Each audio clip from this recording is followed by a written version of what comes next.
और उसी आज़ादी की लड़ाई से एक आवाज़ उभरी जो हमारी देश की आवाज़ थी। वो आवाज़ ही आज हमारा संविधान है। साहस की आवाज़ थी, हमारी आज़ादी की आवाज़ थी, और उसी की गूंज ने हमारे संविधान को लिखा और बनाया। ये सिर्फ एक दस्तावेज नहीं है। बाबा साहेब अम्बेडकर, मौलाना आज़ाद जी, राजगोपालाचारी जी और जवाहरलाल नेहरू जी और उस समय के तमाम नेता, जैसे आपने कहा, इस संविधान को बनाने की जो कार्य में सालों के लिए जुटे रहे। हमारा संविधान इंसाफ, उम्मीद, अभिव्यक्ति और आकांक्षा की वो ज्योत है जो हर हिंदुस्तानी के दिल में जलती है। अध्यक्ष महोदय, इस ज्योत ने हर एक भारतीय को ये पहचानने की शक्ति दी कि उसे न्याय मिलने का अधिकार है, कि उसमें अपने अधिकारों के लिए आवाज़ उठाने की क्षमता है, कि जब वो आवाज़ उठाएगा तो सत्ता को उसके सामने झुकना पड़ेगा। इस संविधान ने हर एक देशवासी को ये अधिकार दिया कि वो सरकार बना भी सकता है और सरकार बदल भी सकता है। ये ज्योत जो हर हिंदुस्तानी के दिल में जलती है, उसने हर हिंदुस्तानी को ये विश्वास दिया कि देश की संपत्ति में, देश की दौलत में, संसाधनों में उसका भी हिस्सा है, कि उसे एक सुरक्षित भविष्य की उम्मीद का अधिकार है, कि देश बनाने में भी उसकी भागीदारी है।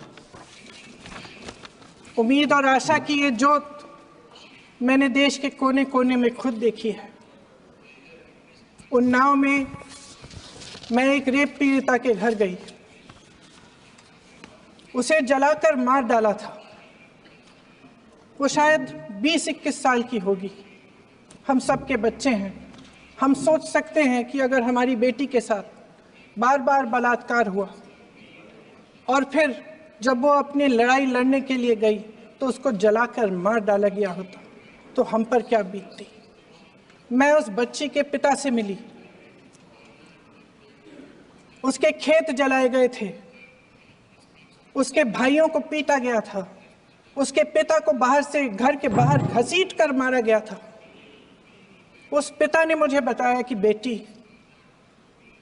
मुझे न्याय चाहिए।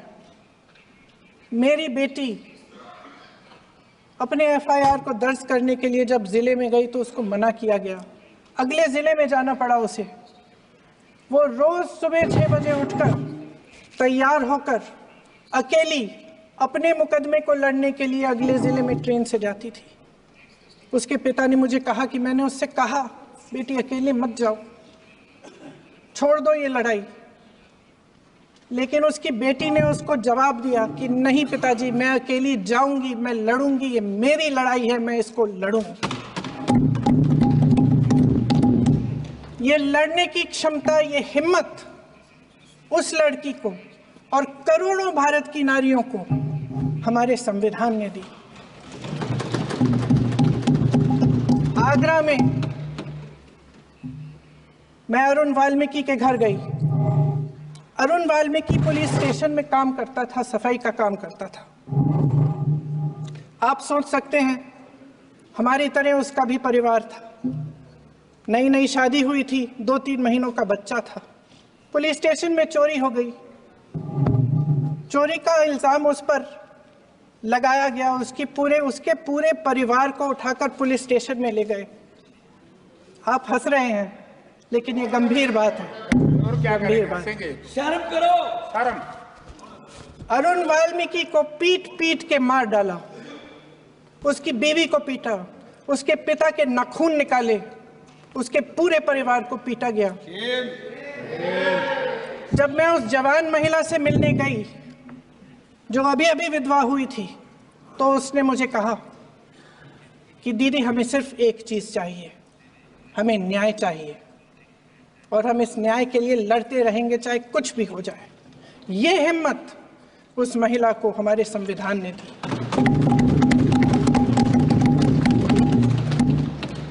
संभल के कुछ लोग आए थे हमसे मिलने जो मृतकों के परिवार के सदस्य थे। उसमें 2 बच्चे थे, अदनान और उजैर। अब सुनिए। उसमें 2 बच्चे थे, अदनान और उजैर। एक बच्चा मेरे बच्चे की उम्र का है, दूसरा उससे छोटा 17 साल का है। दर्जी के बेटे थे। दर्जी का एक ही सपना था कि वो अपने बेटों को पढ़ाएगा लिखाएगा, एक बेटा डॉक्टर बनेगा, एक बेटा भी सफल होगा दूसरा बेटा भी अपने जीवन में सफल होगा। उनके पिताजी हर रोज उनको स्कूल छोड़ते थे। उस दिन भी स्कूल छोड़ने के बाद अपनी दुकान में चले गए। उन्हें पता नहीं था कि विवाद हो रहा है। उन्होंने भीड़ देखी, घर आने की कोशिश की तो पुलिस ने गोली से मार डाला। वो 17 साल का बच्चा अदनान मुझसे कहता है, वो 17 साल का बच्चा अदनान मुझसे कहता है कि मैं बड़ा होकर डॉक्टर बन के दिखाऊंगा, मैं अपने पिता का सपना साकार करूंगा। ये सपना, ये आशा उसके दिल में हमारे संविधान ने डाली। अध्यक्ष महोदय, हमारे देश के करोड़ों देशवासियों के संघर्ष में, अपने अधिकारों की पहचान में, इनकी कठिन से कठिन परिस्थितियों से लड़ने की अपार हिम्मत में और देश से न्याय की अपेक्षा में हमारे संविधान की ज्योत जल रही है। मैंने हमारे संविधान की ज्योत को जलते हुए देखा है और इसके साथ साथ ये भी समझा है कि हमारा संविधान एक सुरक्षा कवच है, एक ऐसा सुरक्षा कवच है जो देशवासियों को सुरक्षित रखता है, न्याय का कवच है, एकता का कवच है और अभिव्यक्ति की आज़ादी का कवच है। दुख की बात यह है